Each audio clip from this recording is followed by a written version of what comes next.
Our next contributor is Emma Kirby, and she is the Schools Engagement Manager at the SANS Institute, and is involved in Cyber Discovery, which is an initiative to sort of explain and promote cybersecurity, which is something that's really important in all our lives now. So I'm hoping that Emma is there. Are you with us, Emma?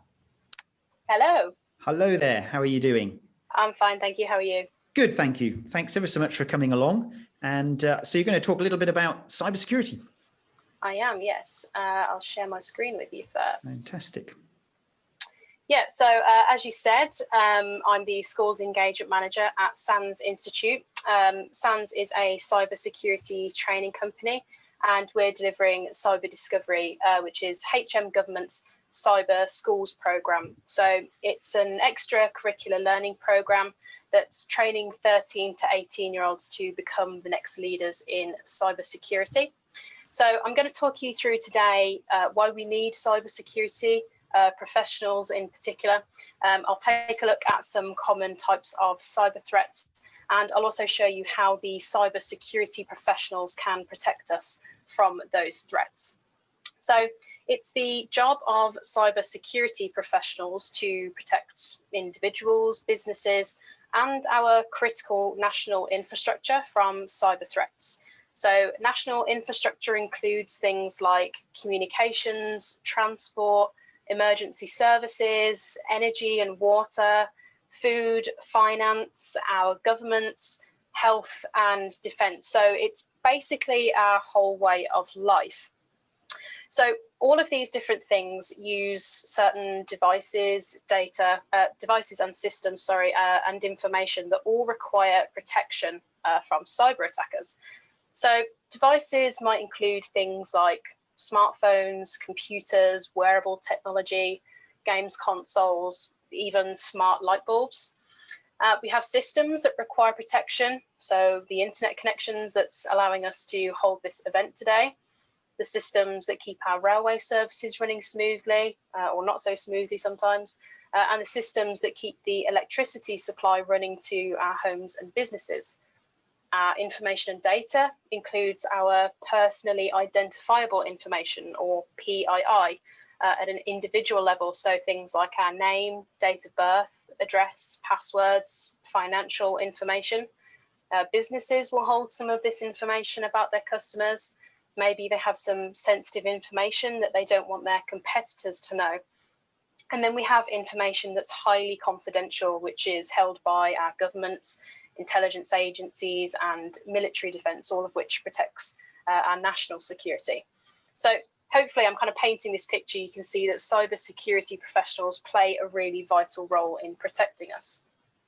Now, the latest estimates I have seen are that there will be 100,000 unfilled jobs in cybersecurity by 2022 in the UK, and this could be as high as 3.5 million globally. So this is a really huge problem, given that we need cybersecurity professionals to defend our security from cyber threats. So my job is to try and help find the next generation of cybersecurity professionals, which hopefully includes some of you watching today. So I'm going to start off by talking about hackers, because this is typically what springs to mind when people think about cybersecurity. So I like to show people these images and ask them which one they think is a hacker. Now, the majority of people choose number two. They have to be the hacker because they're sitting all alone in the darkness, they've got their hood up, they're wearing that strange mask, they're looking like they're up to no good. But actually, this is nothing more than a really common stereotype. Hackers probably only look like number two in the movies. Now, a hacker is anyone who uses computing and networking skills to overcome a technical problem. That's all a hacker is. So I'm pretty sure that pretty much all of us taking part today could consider ourselves to be hackers. So it has nothing to do with why they're hacking or if that's good, bad, legal or illegal. And many cyber attackers don't work alone, so they could be part of an organised criminal network or participate in state-sponsored attacks where one country attacks another. So many cyber attackers are actually highly professional and organised. So hackers could look like number two, but they could also be number one or number three. But that being said, there are, of course, still good and bad hackers, and many of them use the same tools and techniques, but for different reasons. So we still need a way to differentiate between them. So there are three different types of hackers. The first are the ethical hackers. They're the good guys. They work in cyber defense and they're leading the fight against the bad guys. Now, when I say that they work in cyber defense, I mean someone who is employed. It's their job to protect companies from cyber threats. The ethical hackers might hack in order to protect us, and I'll explain a little bit later exactly how that works. At the opposite end of the scale, we have the unethical hackers. They're the bad guys or the cyber attackers. They don't have permission to hack, and if they do, it's for malicious reasons. So that might be financial gain, political reasons, or hacktivism. Perhaps they want to show off their skills, or maybe they're dissatisfied with the way a company has behaved or handled their information, and they want to get some revenge. And then finally, we have the hackers in the middle. They aren't 100% ethical or 100% unethical, but their intentions and practices are questionable. So I like to call them the questionables. So as an example, they might work in cyber defense, but they may engage in illegal activities if they think they're doing something for a good reason. So these are the vigilante types. Now, this makes them very difficult to trust because we're unsure of their moral standpoint. So who do you think is more dangerous out of the questionables and the unethical hackers? Well, it has to be the unethical hackers, right? Because they want to hack us, they want to steal our money and steal our information. Well, I actually think that the questionables pose a much bigger threat. So, as I said, the questionables may work in cyber defense, and this means a number of things. They might have had advanced cybersecurity training, or maybe they have access to sensitive data or sensitive systems. They might have insider knowledge that puts them in the best possible place to launch an attack because they know the systems. They might have even created and installed those security controls, so they know how to bypass them. They might be able to place a backdoor into a system, so that's a way of them getting into a system with privileged administrator type access without the system or anyone else knowing that they're there. So the questionables can cause far more damage than the unethical hackers because they're on the inside. And that's why I think the questionables are far more dangerous. So that is how we differentiate between cyber criminals and cyber professionals. I'll talk you through now what they actually do. So I'm going to give you some examples of attacks, and you'll see either our ethical or unethical hacker icons, so you know exactly who does what in each scenario. So a very common type of threat is called social engineering. It's common because it's easy and attackers can make a lot of money doing this. It involves the attacker manipulating the victim into doing something or giving them some information. That then allows the attacker to hack into a system. So here's your first example. We have an email from Netflix telling us that our payment has failed and our account has been blocked. And if we want to continue binging our favorite show, we have to update our payment details. Now, this is called a phishing attack, and it's a type of social engineering attack. And we know this because we have some clues. So the email is requesting some sensitive personal information from us. It's asking us to update our account. So it wants us to log into our account, give up our account details and our financial information. It's also threatening a bad consequence if we do nothing. So you can see here it says that our account has been blocked. There's also a button or a link in the email that the sender really wants us to click on. And there's also a couple of spelling mistakes. It says at the top there, "Dear's customer." Now, these kinds of clues don't always indicate a phishing attempt, but as we have all four here, I think we can be pretty confident that this has been sent from a cyber attacker. So clicking on this button will not direct you to the official Netflix website. It'll take you to a fake website that the attacker has created and owns. Now, the reason that these types of attacks are so successful is because they're extremely convincing. This looks like the official Netflix website, but that is not the official Netflix URL. So people often fail to notice these minor details. So by clicking that button, you'll be giving your personal and financial information to the attacker. So that's what the unethical hackers do. Let's have a look at the ethical hackers. So Netflix have a team of cybersecurity professionals who deal with this. So a customer might receive the email and think it looks suspicious and alert Netflix. Their cybersecurity team alert all of their customers that this is not legitimate, it hasn't been sent from Netflix. They warn their customers to be wary of suspicious emails, and they might provide them some tips for trying to identify them in the future. So they'll have a team of analysts. They're often referred to as SOC analysts, that's Security Operations Center, who then investigate the email, they try to find the source, maybe they'll work with the relevant authorities to get the malicious website taken down so that no one else can fall victim to the attack. Now, the next example uses a technique called blagging or pretexting. Attackers use this to make their attacks appear more convincing. So this is where the attacker assumes a position of trust or authority, which is almost never questioned by the victim. So an employee receives a call from someone claiming to be from IT support, informing them that they need to download some new HR software that will allow them to book their annual leave online. Now, something you should know about unethical hackers is that they're excellent at customer service. They always want to be as helpful as they can. So they helpfully guide the employee through the download and installation process. The employee successfully downloads the software, but the problem is that they've fallen victim to a Trojan horse attack. Now, a Trojan horse attack is where the unethical hacker hides some malicious software, in our case, a virus, inside of the seemingly innocent and legitimate, in our case, HR software. That's really important. That software that we downloaded is legitimate. It's real software that we can use. And this way, the victim is tricked into running or executing the virus on their machine. Viruses then insert themselves into other programs and other files on the machine, and this is then how it spreads. So in order to prevent companies falling for an attack like this, the company hires a pen tester. Now, this isn't somebody who tests pens, it's a penetration tester. So this person deliberately tries to hack into the company systems.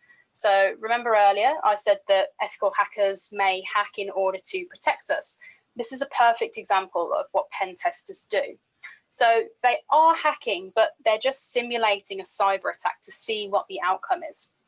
I also said that sometimes ethical and unethical hackers use the same tools and techniques for different reasons.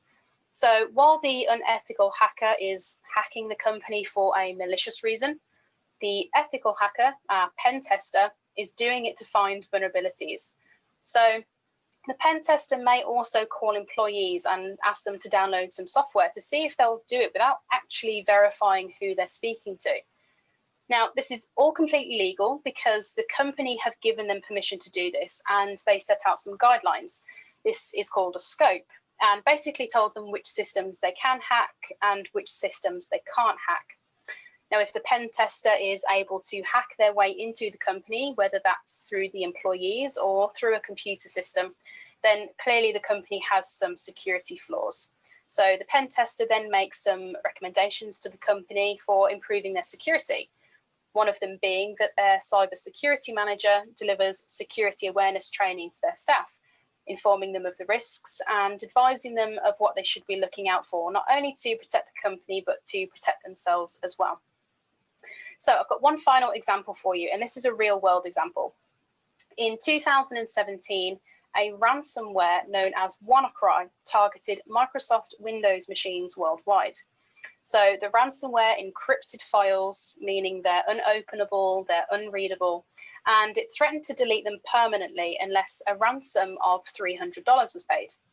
Now, I said this was a worldwide attack.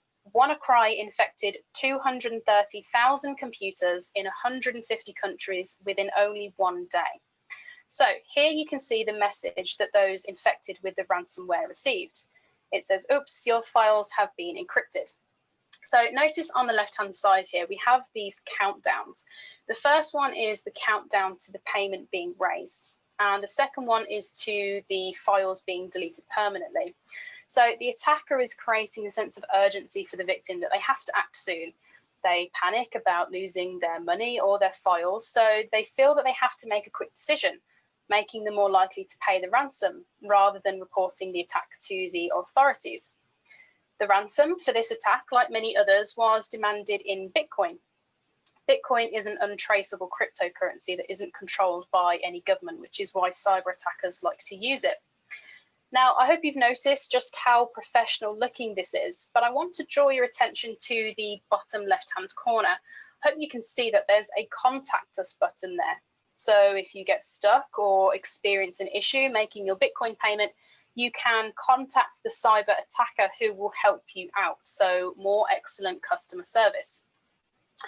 Now, in the UK, the attack affected many businesses, but the worst hit, and the one that you may have heard about in the news when this happened, was the NHS. 80 of their organisations were affected. That's 80. So GP practices, hospitals and clinics were unable to use their systems or access their records for around a week. And so they had to cancel thousands of appointments. And this initially cost the NHS around £72 million. Now, the worst thing is that it turns out that the Wannacry ransomware was known. And around 2 or 3 weeks before the attack happened, the digital department of the NHS informed all of their organisations that they needed to apply a patch. So this is basically a simple software update that would protect against the malware. However, 80 organisations did not apply the software update to their systems, and those 80 organisations were infected with the ransomware. So there was a huge coordinated national response to this attack, with many different cyber professionals working on this. Vulnerability researchers were attempting to reverse engineer the malware. So that means disassembling the malware, taking it apart to try and find out how it's been built, looking deep into the code to see what it does and see how it impacts on systems so that we have a better chance of trying to stop it. CERT teams, that's your cyber incident response team, they spring into action when there's been a security incident or a data breach. It's their job to investigate how an attack has happened. So they were gathering information on who was infected, why they were infected, and how they were infected. And this is really important to try and prevent future attacks from happening in the same way. And finally, forensic analysts were attempting to determine who was responsible for the attack, working closely with law enforcement and intelligence agencies to try and find the digital footprint of the attacker. Now, what I think is most interesting about this whole incident is that a British computer researcher called Marcus Hutchins found a kill switch in the malware that helped to bring the worldwide attack to an end. He was hailed as a hero and he gained a lot of press attention. But you may have noticed that we now have the questionables icon here. So all of the media coverage brought attention to the fact that he'd been active in hacking forums as a teenager, and he'd been creating custom malware for other people. So specifically, he'd created some malware for an individual, which included key logging capabilities, meaning that the malware would log any keystroke made by the victim. So if you were infected with this malware, anything you typed on your device would be captured. And this person wanted to use this to target financial transactions on banking websites. So a few months after Wannacry, this is now 2 or 3 years after creating this malware, Hutchins went to DEF CON, which is a hacking conference in Las Vegas. And while he was out in the States, he was arrested by the FBI for creating and spreading the malware a few years prior. It didn't matter that Hutchins had stopped a global cyber attack, he'd still created that malware, which is hugely illegal. So the message I'm trying to paint for you today is that if you're going to hack, then cool, but make sure you do it ethically and make sure you do it legally. There's tended to be this kind of preconception that if you hack into a well-known system, that it's a really good way to show off your skills and get yourself noticed. You will get yourself noticed, but it'd be for all the wrong reasons. Okay, so quick recap. Cyber attackers want to hack our devices, gain access to our systems and sensitive information through social engineering attacks or highly sophisticated attacks that use malicious software. That's for financial reasons, to make a political statement, maybe to get revenge on a company, or because they're involved in organised criminal activity. But the cybersecurity professionals can help us to win the fight against these cyber attackers. SOC analysts can try to reduce the damage an attack causes while it's still ongoing. Penetration testers can help us to identify and fix weaknesses in our security systems before the cyber attackers find and exploit them. Cybersecurity managers raise awareness of secure practices and implement policies to ensure that we're all doing our bit to protect ourselves from cyber attackers. Vulnerability researchers are working really hard to ensure that the security community understands the threats posed against us so that we can ensure that our defence is adequate. The CERT teams carry out really thorough investigations so that we can learn and grow from our mistakes. And the forensic analysts and intelligence agencies are helping to track down and prosecute the cyber criminals. So there's plenty of ways that the cyber professionals can help us to win the fight against the cyber attackers. So if you're interested in cybersecurity or you just want to have a go at some fun games, then I really recommend that you go and take a look at Cyber Discovery. If you're not interested in cybersecurity, it's still a really good way to just have some fun, blow off some steam for a little bit of time. Good for kind of puzzles and things like that. So I'm happy to answer any questions. I think I've got about a minute left of my time, but yeah. Yep. Thank you, Emma. That was really good walk through all the different sort of career options and why cybersecurity is so important these days. We have had a couple of questions. In fact, Danielle has asked 2 questions in 2 different areas. So the first one is around when you download programs like Norton Security, do these help protect us from this kind of activity? So typically antivirus systems, they kind of praised as being able to solve all our security issues.